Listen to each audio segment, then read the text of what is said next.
Assalamualaikum warahmatullahi wabarakatuh. Selamat datang di Jumat Berkah, Perum Taman Permata Indah.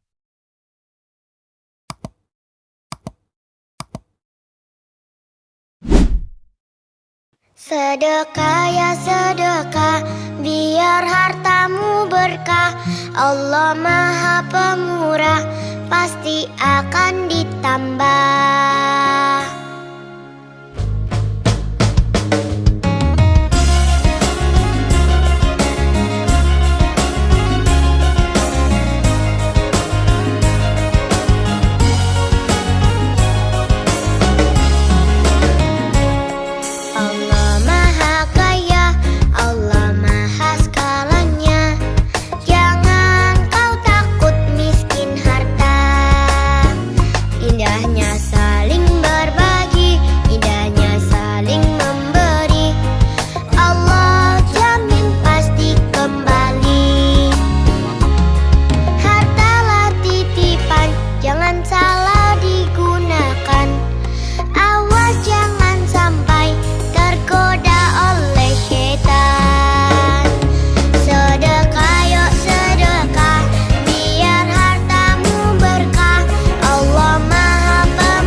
Sohibul Hajat, Jumat Berkah, 5 Desember tahun 2025.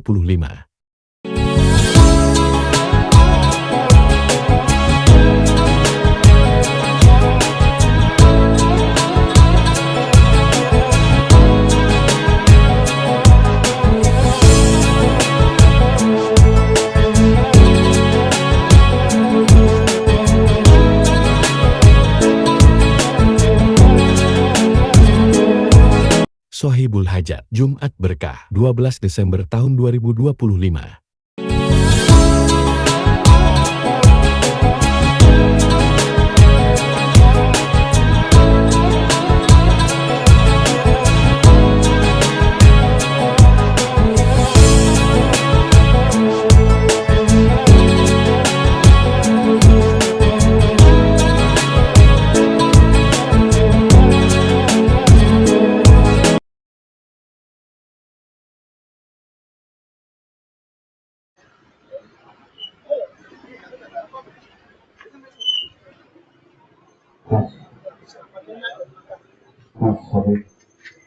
Bismillahirrahmanirrahim. Assalamualaikum warahmatullahi wabarakatuh. Salam sejahtera untuk kita semua. Selamat pagi. Yang saya hormati para tokoh masyarakat, ketua RT, para donatur, para tim jual buka dan seluruh warga PDI serta warga sekitar PDI. Pertama-tama mari kita panjatkan puji syukur kehadirat Allah Subhanahu wa Ta'ala karena berkat rahmat dan karunia-Nya. Hari ini kita dapat berkumpul dalam acara makan gratis Jumat Berkah. Kegiatan ini adalah bentuk kepedulian dan kebersamaan warga dalam saling membantu, dalam berbagi dan mempererat tali silaturahmi. Saya selaku Ketua RT 20 menyampaikan terima kasih yang sebesar-besarnya kepada para donatur yang telah menyisihkan rezekinya, juga kepada para panitia dan relawan Jumat Berkah yang telah bekerja dengan ikhlas sehingga acara pagi ini bisa terlaksana dengan baik. Semoga segala kebaikan yang diberikan menjadi ladang pahala dan membawa keberkahan untuk kita semua. Harapan kami kegiatan seperti ini tidak hanya menjadi rutinitas, tetapi juga menguatkan semangat gotong royong dan rasa peduli terhadap sesama, khususnya bagi warga yang membutuhkan. Semoga Jumat Berkah ini membawa kebaikan, kesehatan, dan kelancaran rezeki bagi seluruh warga TPI dan para donatur semua. Akhir kata, mari kita jaga sama-sama menjaga persatuan dan mengelola hubungan antar warga dan terus menebarkan kebaikan di lingkungan kita. Selanjutnya akan ditutup dengan doa oleh Bapak Muhammad Yunus. Wassalamualaikum warahmatullahi wabarakatuh. Waalaikumsalam warahmatullahi wabarakatuh. Sebelum berdoa, sedikit informasi bahwa koordinator kita, Ketua Jumat Berkah, Bapak Profesor Yono sekarang lagi di Sumatera menjalankan tugas negara. Beliau adalah guru besar. Jadi sekarang lagi beraktivitas di sana. Semoga kita doakan semoga beliau selalu dalam lindungan dan rahmat Allah Subhanahu wa Ta'ala. Semua kegiatannya dipermudah, dilancarkan dan diberi hasil yang baik. Ini Pak Robia dari Romi. Maka mari kita berdoa sebagai rasa syukur kita kepada Allah Subhanahu wa Ta'ala atas adanya kegiatan ini. Alhamdulillah, bismillahirrahmanirrahim. Allahumma shalli ala Muhammad wa ala ali Muhammad walhamdulillahi rabbil alamin. Allahumma antas salam wa minkas salam wa alayka ya'udus salam wa inna rabbana bis-salam. Tabarakta rabbana wa ta'alaita ya dzal jalali wal ikram. Rabbana zalamna anfusana wa illam taghfir lana wa tarhamna lanakunanna minal khasirin. Rabbana atina fid dunya hasanah wa fil akhirati hasanah wa qina adzaban nar. Subhana rabbika rabbil izzati amma yasifun wa salamun alal mursalin walhamdulillahi rabbil alamin. Jangan lupa doakan Allahumma barik lana fima razaqtana wa qina adzabannar. Terima kasih. Assalamualaikum warahmatullahi wabarakatuh.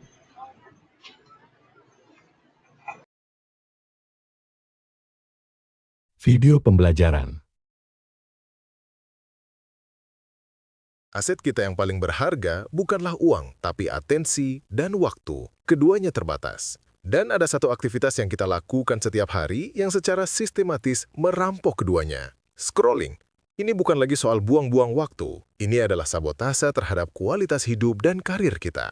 Inti masalahnya sederhana. Otak kita sedang dikalibrasi ulang. Setiap kali kita scroll dan melihat sesuatu yang menarik, otak mendapat hadiah instan berupa dopamin. Ratusan kali dalam 1 jam. Akibatnya, standar kesenangan dan kepuasan otak kita jadi rusak.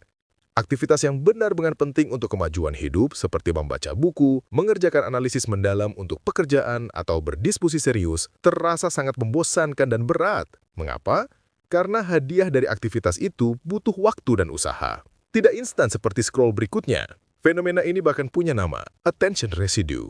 Setiap kali kita beralih dari layar HP kembali ke pekerjaan, sebagian kecil dari perhatian kita masih tertinggal di konten terakhir yang kita lihat.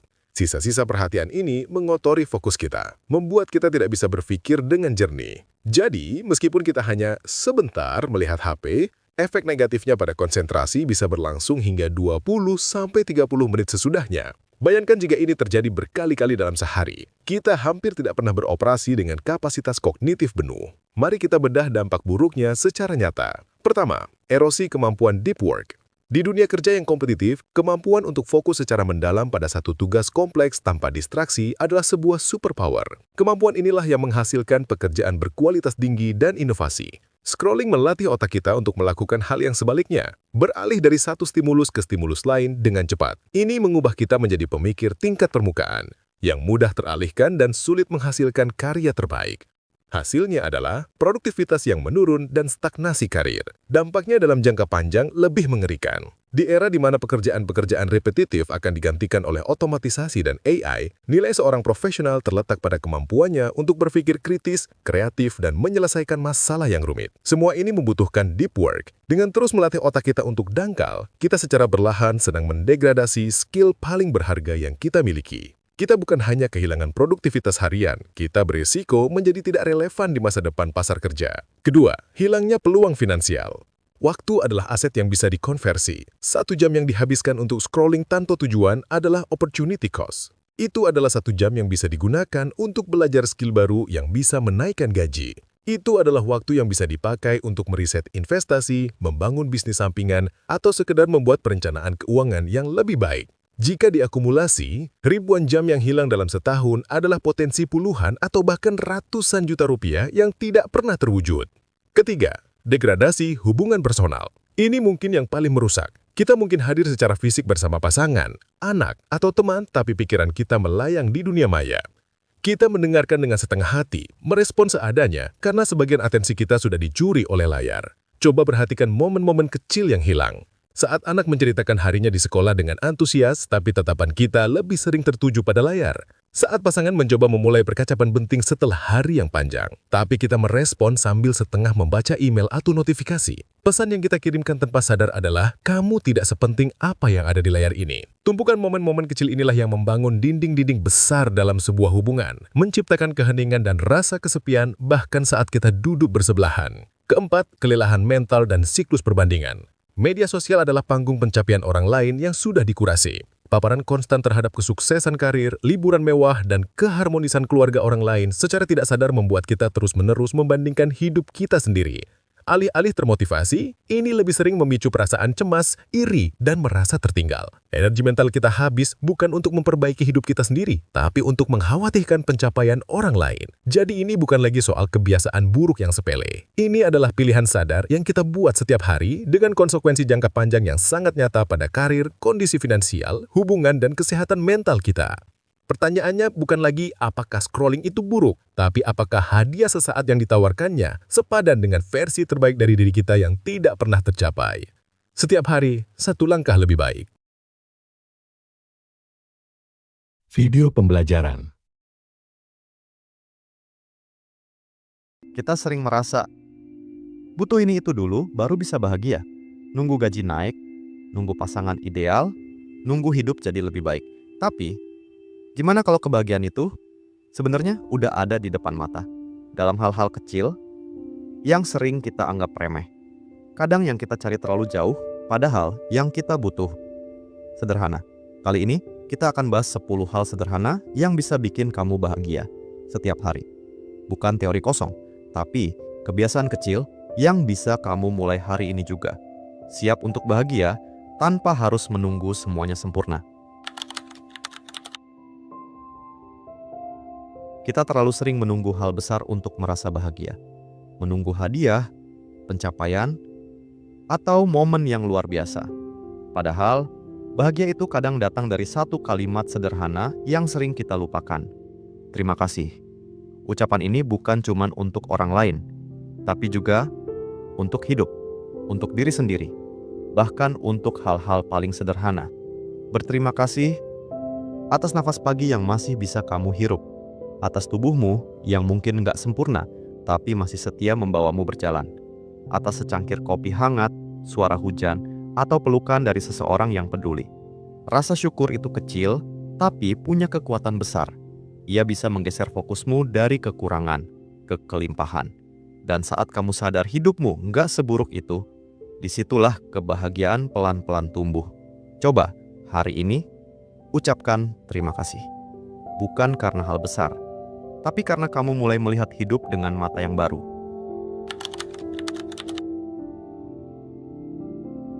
Ada satu kebiasaan sederhana yang hampir semua orang lupakan. Menarik nafas panjang dan diam sejenak. Bukan karena kita nggak bisa, tapi karena hidup terlalu cepat. Kita terburu-buru berpindah dari satu hal ke hal lain, mengejar waktu seolah-olah kita sedang dikejar sesuatu. Akhirnya, kita lelah. Tapi tak tahu kenapa. Padahal, saat kamu duduk sebentar, lalu menarik nafas dalam-dalam, sesuatu yang ajaib terjadi. Kamu mulai sadar akan keberadaanmu, detak jantungmu, rasa lelah yang selama ini kamu pendam, pikiran-pikiran yang tak sempat kamu dengar. Diam itu bukan kelemahan. Justru di dalam diam, kamu bisa bertemu dengan dirimu yang sebenarnya. Kamu bisa mendengar suara hati yang selama ini terkubur oleh kebisingan dunia. Coba, lakukan hari ini.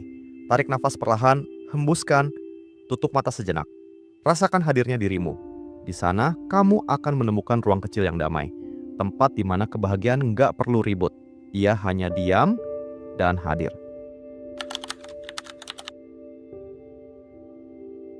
Kita sering menggenggam terlalu erat hal-hal yang justru menyakitkan, kenangan buruk, penyesalan, luka dari masa lalu, kata-kata orang yang merendahkan. Anehnya, kita tahu itu menyakitkan, tapi tetap saja enggan melepaskannya. Kenapa? Karena kadang, luka itu sudah jadi identitas. Kita terbiasa hidup dengannya, sampai lupa. Rasanya jadi ringan. Tapi kamu tahu, kebahagiaan itu nggak datang karena kita punya lebih banyak. Ia datang ketika kita mulai melepaskan, memaafkan orang yang tak pernah minta maaf, mengikhlaskan hal yang tak bisa diubah, meninggalkan beban yang seharusnya nggak perlu kamu bawa lagi.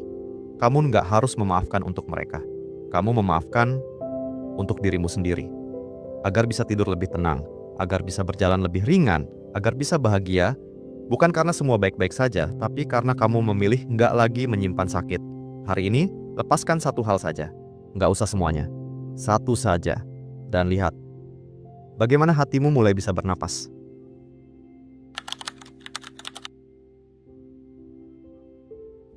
Di dunia yang sibuk, kita jadi asing satu sama lain. Berpapasan tanpa sapa, duduk berdampingan tapi tenggelam dalam layar. Hidup bersama, tapi kadang merasa sendiri. Padahal, ada satu hal kecil yang bisa menghangatkan hari siapapun. Sebuah senyum. Senyum ke orang asing itu bukan hal aneh.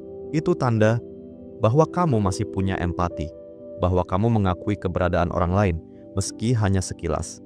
Senyum ke kasir yang lelah, ke pengendara motor di lampu merah, ke tetangga yang lewat di pagi hari.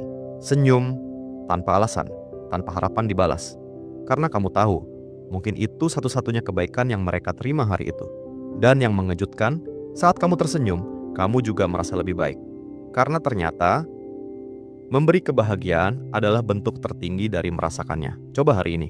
Senyum bukan untuk basa-basi, tapi untuk mengingatkan dunia dan dirimu sendiri bahwa kebaikan masih ada. Bahkan dari hal sekecil lengkungan bibir.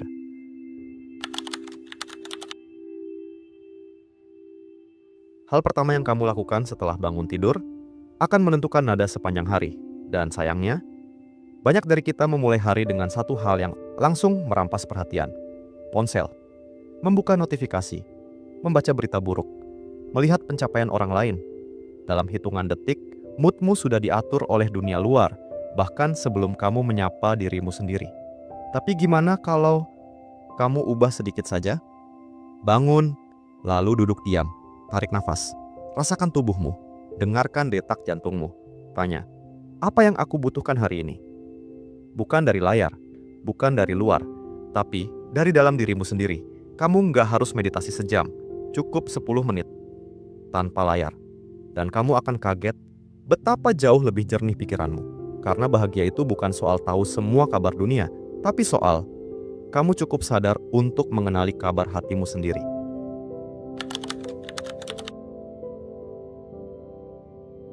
Kita hidup di zaman di mana semua hal ingin diabadikan dan dipamerkan, termasuk kebaikan. Tapi ada satu bentuk bahagia yang jauh lebih dalam. Ketika kamu berbuat baik tanpa ingin dilihat siapapun. Beli makanan untuk tunawisma, bayarkan minuman orang di belakangmu, Tinggalkan pesan positif di meja kerja rekanmu tanpa menyebut nama. Kamu nggak butuh tepuk tangan, karena kamu tahu kebaikan itu bukan untuk dilihat, tapi untuk dirasakan. Saat kamu memberi diam-diam, hatimu jadi saksi. Dan itu cukup. Ada rasa puas yang nggak bisa dijelaskan. Rasa bahwa kamu berguna, bahwa kamu bisa memberi cahaya, walau kecil, walau tak terlihat. Cobalah hari ini, lakukan satu kebaikan tanpa memberitahu siapapun. Lalu amati perasaanmu setelahnya. Bukan tentang mereka tahu atau tidak, tapi tentang kamu menyadari bahwa menjadi baik adalah bentuk paling murni dari menjadi manusia. Dan dalam momen itu, kamu akan sadar, bahagia ternyata bisa muncul tanpa sorotan apapun.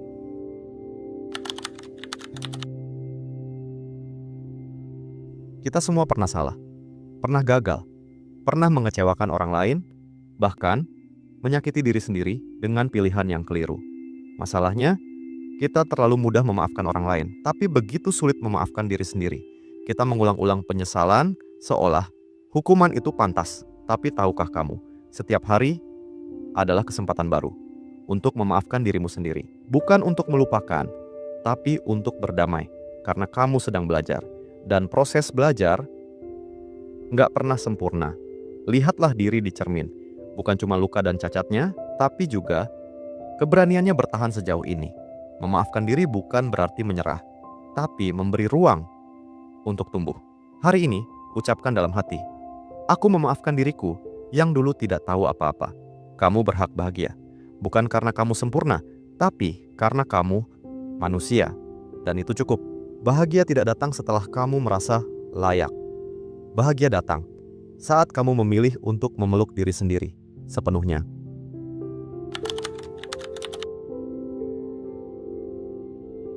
Makan bukan cuma soal mengisi perut, itu momen sakral yang sering kita abaikan. Kita makan sambil kerja, sambil scroll, sambil nonton. Tanpa sadar, kita kehilangan rasa, kehilangan nikmat. Padahal, saat kamu makan dengan penuh kesadaran, sesuatu berubah. Gigitan pertama terasa lebih kaya, aroma masakan terasa lebih dalam. Tubuhmu merasa dihargai, karena kamu memberi perhatian pada kebutuhannya yang paling dasar. Bukan sekadar memenuhinya, tapi menikmatinya. Cobalah sekali hari ini. Matikan TV, letakkan ponsel, duduk, tatap makananmu, hirup aromanya, kunyah perlahan. Rasakan setiap rasa yang hadir di lidahmu. Biarkan tubuhmu tahu bahwa kamu hadir untuknya. Bahagia ternyata bisa sesederhana itu. Saat kamu tidak hanya makan untuk kenyang, tapi untuk menghormati hidupmu sendiri. Dan dari sana, kamu belajar satu hal penting. Hadir sepenuhnya dalam hal kecil bisa membuat hidup terasa jauh lebih berarti. Hari yang berat seringkali membuatmu lupa bahwa ada hal baik yang tetap terjadi. Satu senyuman, satu tawa kecil, satu keberhasilan sepele. Tapi karena otak kita cenderung fokus pada yang salah, kita jadi buta pada yang indah. Inilah kenapa menulis satu hal baik sebelum tidur bisa jadi kebiasaan yang mengubah hidupmu. Bukan karena hidupmu sempurna, tapi karena kamu memilih untuk melihat apa yang patut disyukuri. Ambil buku kecil, tuliskan. Hari ini aku merasa bahagia mungkin karena kopi yang pas di lidah, atau karena matahari sore yang hangat, atau karena kamu berhasil melewati hari yang berat. Kebiasaan ini sederhana, tapi dia melatih otakmu untuk fokus pada terang, bukan gelap. Dan saat kamu tidur dengan hati yang bersyukur, kamu bangun dengan jiwa yang lebih tenang. Bahagia itu bukan soal banyaknya hal luar biasa, tapi soal kemampuanmu untuk menyadari bahwa kebaikan tetap hadir, meski dalam bentuk paling kecil.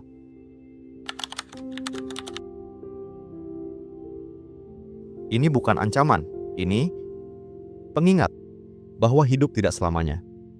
Dan justru karena singkat, setiap detiknya jadi sangat berharga. Berapa banyak waktu yang kita habiskan untuk menyesal, menyalahkan diri, menunda kebahagiaan.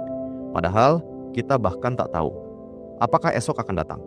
Itulah kenapa mengingat bahwa hidup ini singkat justru bisa membangkitkan rasa syukur dan semangat untuk hidup lebih dalam. Kamu tak harus menunggu hari besar untuk tertawa. Tak harus menunggu semua masalah selesai untuk bersyukur. Tak harus kaya untuk merasa cukup. Hari ini, peluk orang yang kamu sayang. Ucapkan kata yang selama ini tertahan. Nikmati matahari sore, seolah kamu tak tahu apakah akan melihatnya lagi. Bukan karena kamu putus asa, tapi karena kamu sadar, waktu yang kamu punya adalah hadiah. Dan kebahagiaan bukan milik mereka yang punya banyak waktu, tapi mereka yang tahu cara menghargainya.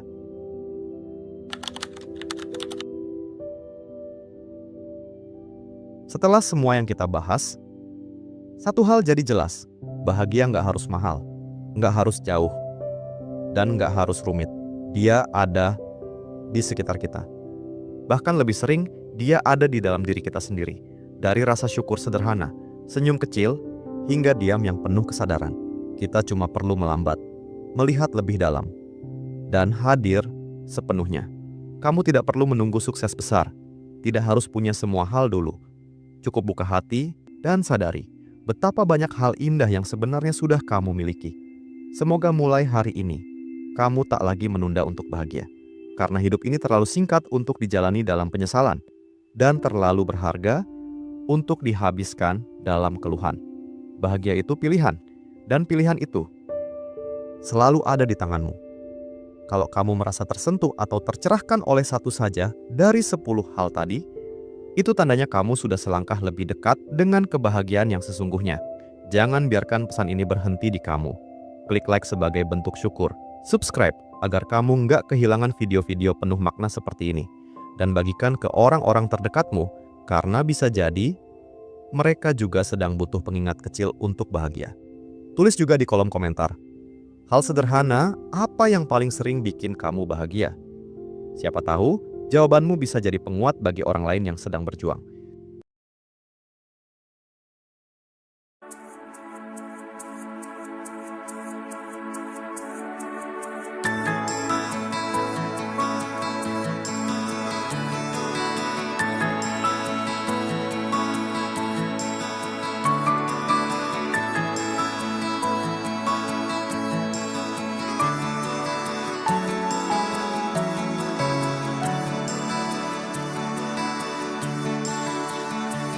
Alangkah indah orang bersedekah, dekat dengan Allah, dekat dengan surga. Takkan berkurang harta yang sedekah, akan bertambah, akan bertambah. Allah Maha Kaya yang Maha Pemurah, yang akan mengganti dan membalasnya. Allah Maha Kuasa yang Maha Perkasa, semoga akan membalas surga.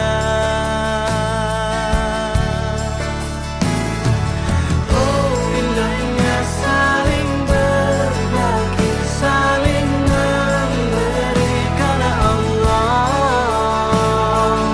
Oh, indahnya saling menjaga, saling mengasihi karena Allah.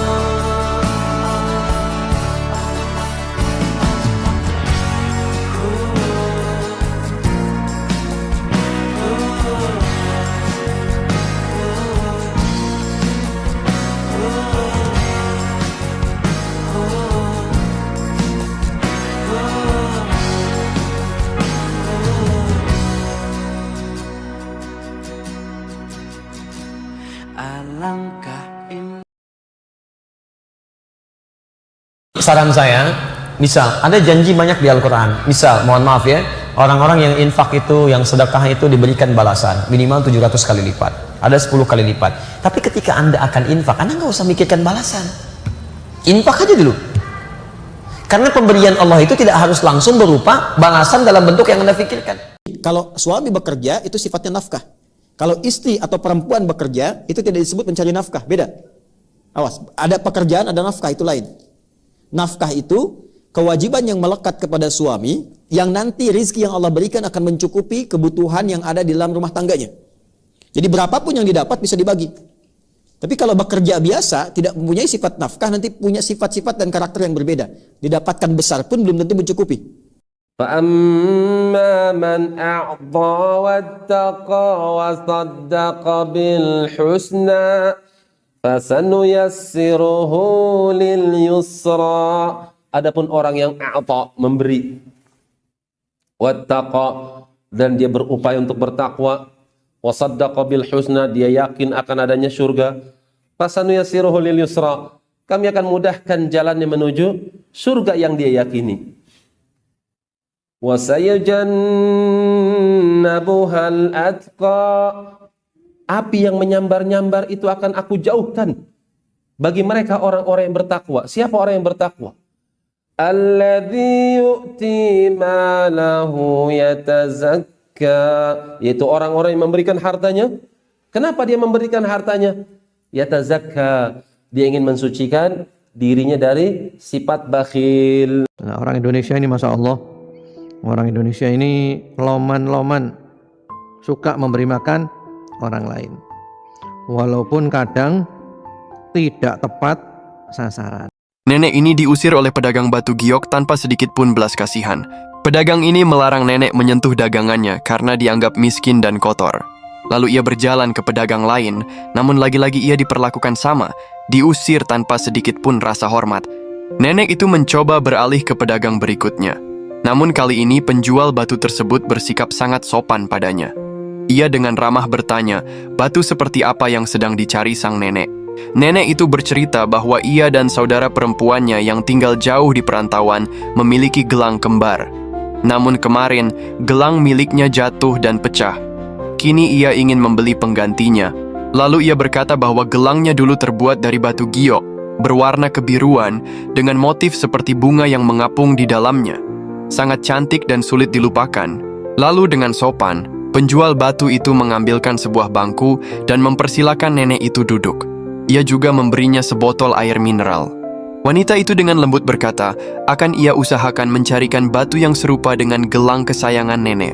Satu persatu batu itu ia teliti dengan seksama, sampai akhirnya pandangannya jatuh pada satu yang paling menyerupai gelang kesayangan si nenek. Namun rupanya motif batu itu tak sepenuhnya sama seperti yang diingat si nenek. Maka wanita itu pun melanjutkan pencariannya, memeriksa kembali satu persatu dengan sabar, sampai akhirnya ditemukan juga batu yang hampir serupa dengan yang dimaksud si nenek. Saat harga ditanyakan, justru wanita itu menyarankan agar anaknya dihubungi lebih dulu, agar keputusan bisa dibuat dengan lebih yakin. Namun si nenek menolak sambil berkata bahwa anaknya sedang sibuk bekerja dan ia tak ingin mengganggunya. Lalu ia mengeluarkan sejumlah uang dari saku celana panjangnya. Melihat segepok uang di tangan si nenek, penjual batu yang tadi mengusirnya tiba-tiba bersikap ramah. Namun si nenek tak mempedulikannya. Wanita itu dengan lembut bertanya apakah si nenek membawa tas, lalu menyarankan agar uangnya disimpan lebih dalam di saku celana agar tak mengundang bahaya. Wanita itu lalu bertanya apakah nenek tahu di mana batu ini bisa diproses menjadi gelang. Karena tidak tahu, nenek itu pun meminta bantuan si penjual untuk mencarikan pengrajin gelang baginya. Wanita itu mengiyakan dengan tulus tanpa meminta bayaran tambahan atas jasanya. Lalu ia berkata bahwa gelang itu akan selesai dalam 3 hari. Si nenek sangat berterima kasih padanya, dan saat hendak pulang, wanita itu terus mengingatkannya dengan penuh kelembutan agar nenek itu segera pulang dan berhati-hati di jalan. Ketika nenek itu sudah pergi, pria pedagang batu itu memarahinya dan menuduhnya merusak harga pasar. Ia pun melarang wanita itu berjualan di dekatnya lagi. Tapi wanita itu tak peduli, karena baginya kebaikan tak pernah salah tempat. Kata Nabi SAW, yang terbaik di antara kalian adalah yang suka berbagi makanan. Tolong perhatikan tetangga kita paling tidak. Perhatikan orang-orang miskin. Nabi SAW pernah berpesan kepada Abu Dzar, ya Abu Dzar, ya Abu Dzar, idza tabakhta maraqatan fa'akthir ma'aha. Kalau engkau masak marok itu kuah daging, banyakin kuahnya. Perhatikan tetangga-tetanggamu, bagikan makanan. Maka sapa wonge kok seneng sedekah, Allah paling tresna karo sing seneng gawe amal jariah. Mulane masalul ladzina yunfiquna amwalahum fi sabilillah kamatsali habbatin ambata sab'a sanabila fi kulli sumbulatin mi'atu habbah.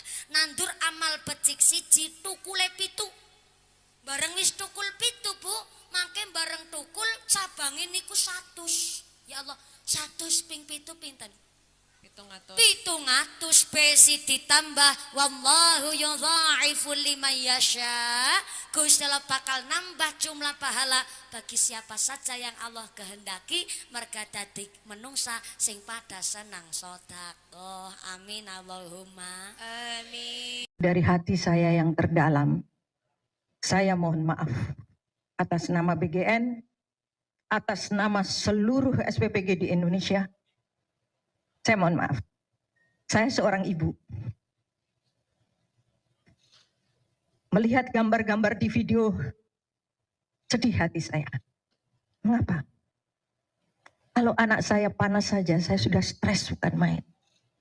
Apalagi ini melihat anak-anak sampai digotong ke puskesmas, ke posko. Padahal niat kami, nawaitu presiden, adalah ingin membantu anak-anak terpenuhi gizinya. Kami punya maksud agar anak-anak Indonesia mempunyai keadilan dalam pemenuhan gizi. Tapi tidak kami duga, ternyata saat ini luar biasa masalah yang terjadi. Saat pintu lift hampir tertutup, seorang pria menahan lift dengan kakinya. Ia menunggu temannya yang datang. Begitu temannya masuk, lift berbunyi. Kelebihan beban. Tanpa ragu, pria berbaju kuning menunjuk wanita di dalam. Kamu saja yang keluar. Pria lain berkata, dia lebih dulu masuk. Tapi mereka tetap memaksa. Hingga wanita itu akhirnya keluar dan memilih naik tangga. Ternyata mereka semua akan wawancara untuk kerja. Wanita itu datang kelelahan karena menaiki tangga belasan lantai. Semua terkejut. Pria yang di dalam lift ternyata direktur perusahaan. Sekretarisnya datang, membawa makanan untuk mereka. Saat sesi presentasi, mereka semua menjelaskan dan berbicara percaya diri. Pria berkata, apa pendidikanmu? Pria berbaju kuning berkata, saya lulusan kampus luar negeri. Teman wanita berkata, saya dapat beasiswa dan lulusan terbaik di kampus. Saat giliran wanita, ia hanya berkata, saya tidak kuliah dan hanya lulusan sekolah. Direktur tersenyum, lalu menunjuk ke arah wanita. Kau yang diterima. Mereka marah tak terima, karena pendidikan lebih tinggi. Kenapa cari yang rendah? Dijawab, perusahaan ini butuh karakter, tidak yang buruk sepertimu. Mereka diusir dari kantor. Saya udah hitung, selama sekian tahun terakhir, pemerintah selalu punya cash di BI di akhir tahun tuh hampir 500 triliun. Jadi kira-kira saya akan aman. Kayaknya kan sembrono. Udah saya hitung. Ahli statistik, ekonom beneran, bukan ekonom palsu. Jadi kita akan aman. Bahkan kalau kepaksa, kalau masih tumbuhnya masih kurang, saya akan pindahin semuanya ke sistem ke perekonomian. Kan kalau ekonomi tumbuh kencang, pajak juga naik, uang saya makin banyak lagi. Jadi jangan Anda pikir saya baik hati, saya pelitnya minta ampun. Saya masukin uang ke situ, biar pajaknya, income-nya naik. Pada saat yang bersamaan, karena ekonomi jalan, masyarakat juga kemakmurannya naik. Jadi selalu saya bilang ke Gen Z, ini kan Gen Z semua ya, banyak kan ya, ini Gen Z nih. Gen Z tua. Saya bilang, ayo kita kaya bersama-sama. Dengan demikian, bagi saya, urusan ijazah itu tidak perlu dengan hukum, masuk wilayah politik, nggak perlu. Cukup diselesaikan di kampus. Sebenarnya ijazah itu bagian dari komunitas kampus, itu adalah sentra dari civil society, yaitu kampus itu pusat masyarakat beradab sivil di kampus. Dengan demikian, bagi saya, urusan ijazah itu tidak perlu dengan hukum, masuk wilayah politik, nggak perlu. Cukup diselesaikan di kampus. Karena kampus itu masyarakat yang sangat komited pada etika dan di sana punya ilmuwan, punya sains. Hei, Pak Jokowi, Anda punya ijazah kan? Ayo dong, dengan bangga sukarela tunjukkan. Kawan-kawan Fakultas Sains yang kamu ahli forensik digital.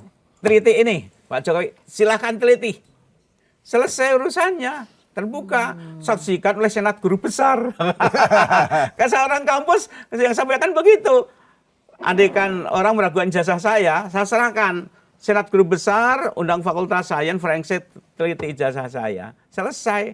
Dan saya sebagai orang kampus, mantan rektor, saya malu kalau urusan ijazah sampai urusan sampai hukum, ke polisi. Sampai ke apa urusannya polisi dengan ijazah? Gitu. Karena ijazah domainnya domain akademik. Iya, domain akademik. Dan di kampus itu ada etika, ada saintis, selesai urusannya. Tapi sekarang ternyata kampusnya pun tidak memberikan ini, Prof. Tidak mau mengeluarkan karena itu hak prerogatif dari si pemilik ijazah katanya. Nah, ini udah terjadi proses politisasi ijazah yang mestinya urusan akademik, ngapa dibawa pada ranah hukum dan politik. Di situ bagi saya yang mungkin hanya di Indonesia juga seperti itu. Tapi kalau menurut Prof, progres yang berjalan hingga saat ini, drama-dramanya gitu kan, kenapa dilama-lamain, kenapa tidak ditunjukkan aja, itu tadi intinya ya Prof ya. Apa penilaian Prof? Mungkin Pak Jokowi politik sebagai... itu kan ada panggung depan, panggung belakang. Panggung depannya seperti kita lihat, panggung belakangnya yang perlu ditanya, apa sungguhnya agendanya apa kok dibuat lama-lama ini. Nah, ini yang mengundang berbagai analisis panggung belakang di balik cerita itu ada apa. Gitu. Kalau panggung depannya kelihatan lah, ya diteliti aja selesai. Tapi nyatanya tidak, berarti ada agenda panggung belakang. Jangan pernah menyerah hanya karena ada orang yang tidak menyukai kita. Hidup ini bukan tentang memenuhi selera manusia, melainkan tentang menjalani takdir dengan hati yang kuat. Akan selalu ada orang yang tidak suka dengan kita, bahkan ketika kita berbuat baik. Akan selalu ada yang meremehkan, mencibir, dan berusaha meruntuhkan semangat kita. Tapi ingatlah, gunung yang tinggi tidak runtuh hanya karena angin yang berhembus kencang. Jangan biarkan kebencian orang lain menjadi alasan untuk berhenti melangkah. Justru, jadikan itu bukti bahwa kita sedang bergerak, sedang tumbuh, dan sedang berjuang menuju puncak.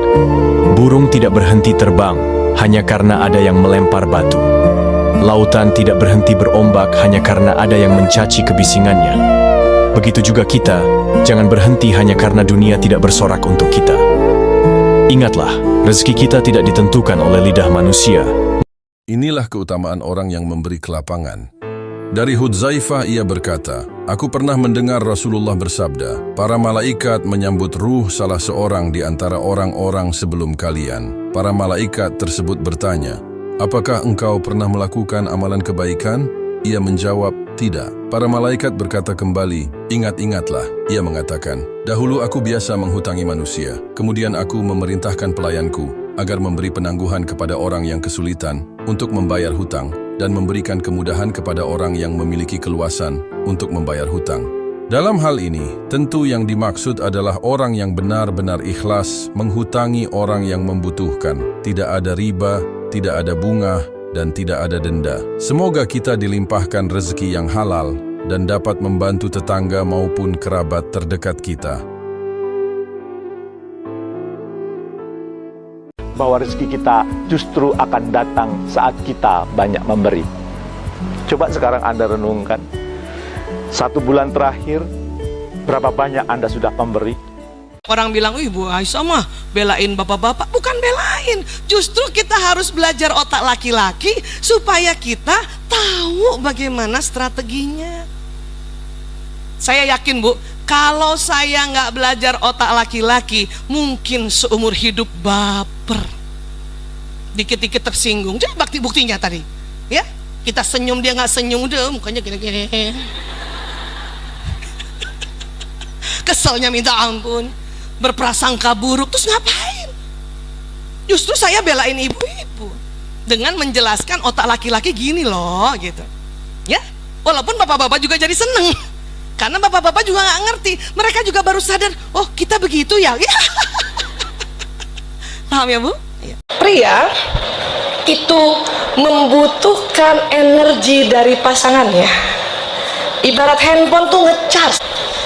Dan kemudian, maaf, pada pria memang secara fitrah, setelah berhubungan intim, baru pria merasakan cinta kasih istrinya. Tuh, ya, ingat baik-baik. Sementara perempuan maunya diberikan dulu cinta kasih, baru dia mau memberikan. Ini kan kebalik-balik kalau nggak paham, ya kan? Nggak usah laki-laki yang belajar, kita aja yang belajar, Bu. Bahwa memang ya otaknya di tengah sudah diberikan sistem itu. Gitu. Ya. Orang orang yang pelit dengan diri sendiri makin miskin.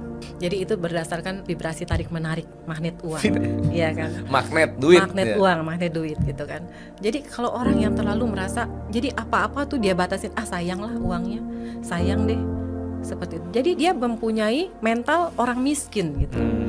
Dia nggak punya uang, merasa dia nggak orang yang nggak punya uang, sehingga uang pun akan semakin menjauh dari dia. Suami istri ini terburu-buru karena ingin pergi tanda tangan kontrak. Namun, istrinya seketika kaget karena mereka melihat seorang ibu yang terbaring di jalan. Saat suaminya ingin membantunya, istrinya ragu karena takut itu penipuan. Namun, suaminya tetap bergegas membantu ibu itu. Mereka pun mencoba membangunkan ibu itu dan mencari obat dalam tasnya. Pria itu pun meminumkan obat itu pada sang ibu sampai ia sadar kembali. Saat ingin dibawa ke rumah sakit, ibu itu menolak karena ini memang kebiasaannya dan dia hanya perlu istirahat. Kemudian, datang seorang gadis pemilik mobil di samping ibu itu. Berkata kalau mereka orang yang mencurigakan lalu menyuruh mereka pergi dari sana. Mereka pun membantu ibu itu untuk berdiri. Suaminya mencoba meminta tolong pemilik mobil untuk mengantarkan ibu itu. Tapi, gadis itu menolak karena dia punya pertemuan penting yang harus dihadirinya dan mengusir mereka. Akhirnya mereka pun pergi dari tempat itu. Tiba-tiba, gadis itu memanggil mereka. Berkata mobilnya lecet karena perbuatan ibu itu. Istrinya tidak percaya karena ibu itu pingsan di bagian lain mobil itu. Tapi, wanita itu tidak peduli. Dia meminta 1.000 yuan sebagai uang ganti rugi dan mengancam mereka. Istrinya berkata kalau dia hanya membantu ibu itu, jadi wanita itu tidak bisa meminta uang darinya. Wanita itu kemudian meminta uang pada ibu tadi. Tapi, ibu itu bilang kalau dia tidak membawa uang. Akhirnya, pria itu meminta istrinya untuk membayar gadis itu. Dan istrinya pun membayar 1.000 yuan tersebut. Gadis itu merasa senang dan pergi. Saat berjalan, ibu tadi mengatakan kalau dia akan mengembalikan uang 1.000 yuan mereka. Tapi, pria itu mengatakan agar ibu itu tidak sungkan dan mengajaknya istirahat ke rumahnya. Di rumah suami istri itu, sang suami memberikan segelas air untuk ibu tadi. Dia pamitan pada mereka berdua karena akan pergi ke perusahaan Kyong Tao untuk menandatangani kontrak. Di perusahaan Kyong Tao, manajer menyetujui kontrak yang dibawa oleh gadis itu. Saat yang bersamaan, pria tadi juga datang dan meminta maaf karena terlambat. Manajer berkata kalau dia tidak mau bekerja sama dengan orang yang tidak tepat waktu. Gadis tadi juga mencoba membenarkan perkataan manajer. Pria itu memohon agar manajer memeriksa berkasnya. Tapi, manajer tetap menolak karena sudah memutuskannya bahkan mengusir pria itu. Manajer lalu memberikan selamat pada gadis itu karena dia yang akan diajak kerjasama. Dan pria itu hendak pergi dengan kecewa. Namun, istrinya datang bersama dengan ibu tadi yang kini berpenampilan sangat modis. Dan sekretaris datang dan memanggil ibu tadi sebagai ibu bos. Gadis itu kaget dan menjadi salah tingkah. Kemudian, bos berterima kasih pada pria itu karena telah menyelamatkannya. Menurutnya orang bermoral tinggi seperti Tuan Hi itu pantas menjadi mitra kerja mereka. Mendengar ini, gadis itu langsung berkata kalau kejadian tadi hanyalah kesalahpahaman saja. Tapi bos tetap berkata kalau orang sepertinya tak pantas untuk bekerja sama dengan mereka. Dia pun memerintahkan manajer untuk mengusirnya. Dan manajer pun mengusirnya. Apa komentarmu?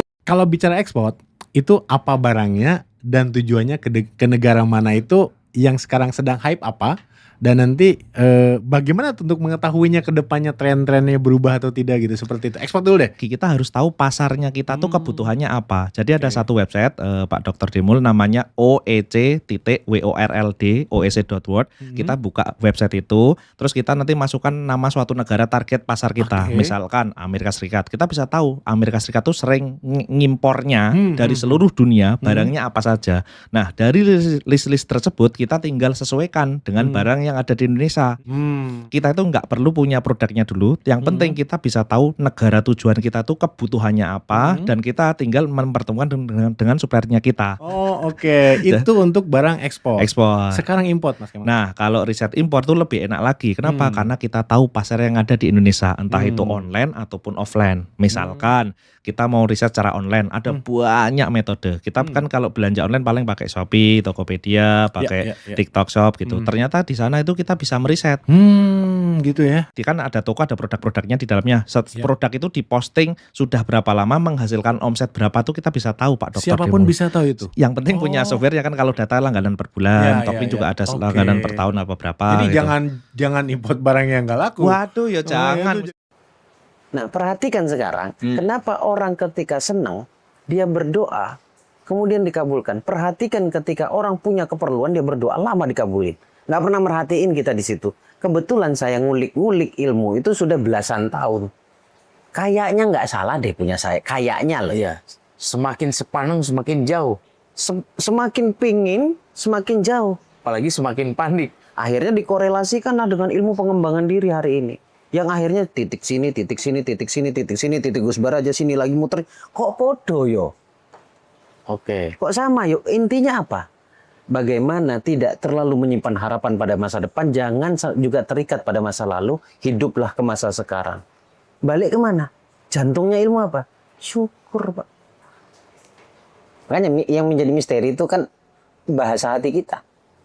Ngebut apa enggaknya gitu. Iya, kalau kita kasih tahu nih teorinya begini, kan balik lagi ke hati manusianya. Kita nih lost nggak sih berdoa ke Allah? Dan maksudnya lepas nggak sih? Dan itu yang paling tahu pelakunya lagi. Pelakunya. Makanya saya ceritakan versi saya dulu. Nanti tinggal dicocokin. Oh, ternyata saya ada di situ juga, Gus. Ternyata saya tidak di situ, Gus. Ya itu problemnya di situ. Makanya hasbunallahu wa ni'mal wakil. Sebaik-baiknya pertolongan adalah Allah itu sendiri. Nah, pertanyaannya ketika berzikir begitu, perasaanmu sama enggak dengan ayat itu? Ini gini, kalau dari sisi pengembangan diri, ketakutanmu, kepanikanmu, itu hanya ilusi pikiranmu. Wong, kita belum tahu kok, tapi kita menganggap itu sudah terjadi. Takut nggak bisa bayar lah, apalah. Nah, mungkin di skema ini nih yang sulit diterjemahkannya, karena masing-masing pelaku kan beda-beda. Nah, maaf saya potong kalau bagian ini. Itulah kenapa balik lagi ke asal, kenapa kita harus sholat. Sebenarnya orang yang panik itu sebenarnya merasa jauh dari Allah. Untuk menemukan titik secerca harapan itu. Sholatlah, tenangkanlah dirimu. Karena sejatinya sholat itu apa? Mencegah perbuatan keji dan munkar. Inna sholata tanha 'anil fahsya'i wal munkar. Maksudnya keji dan mungkar itu salah satunya adalah kepanikan itu. Misterinya di sini nih. Iya.